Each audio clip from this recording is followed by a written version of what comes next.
Hello po mga katusok, mga kabulaklak. Ngayon po ay meron po tayong isang tanggap na base flower arrangement po. Simple lang po ang kanyang request, all baby rose red with 50 SR. Kaya po simple lang po ang ating tanggap.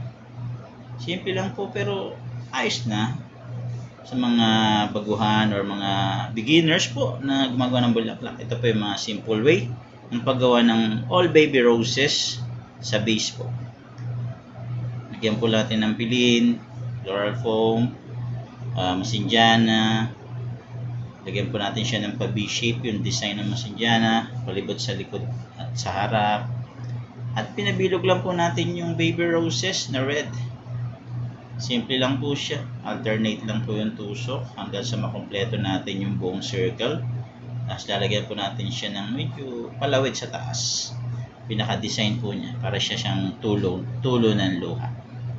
Talaga naman po nakakaluha kung minsan isipin. Sa tagal pala ng aking panahon dito sa Saudi, ay hindi ko namamalayan na nai-enjoy ko na pala ang paggawa ng bulaklak.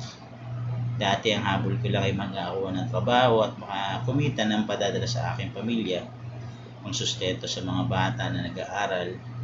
Ngayon ay isang dekada na pala at nandito pa rin tayo sa Saudi at tsatsaga. Sapagkat kung sa Pinas po ay malabo. Hindi po tayo makakaipon basta-basta at makakapagpaaral ng bata.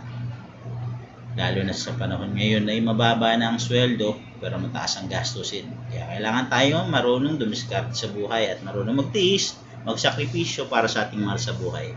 Yan nga po pala, natapos na natin ang ating base flower arrangement. Simple base flower arrangement po. I hope po nagustuhan nyo ang aking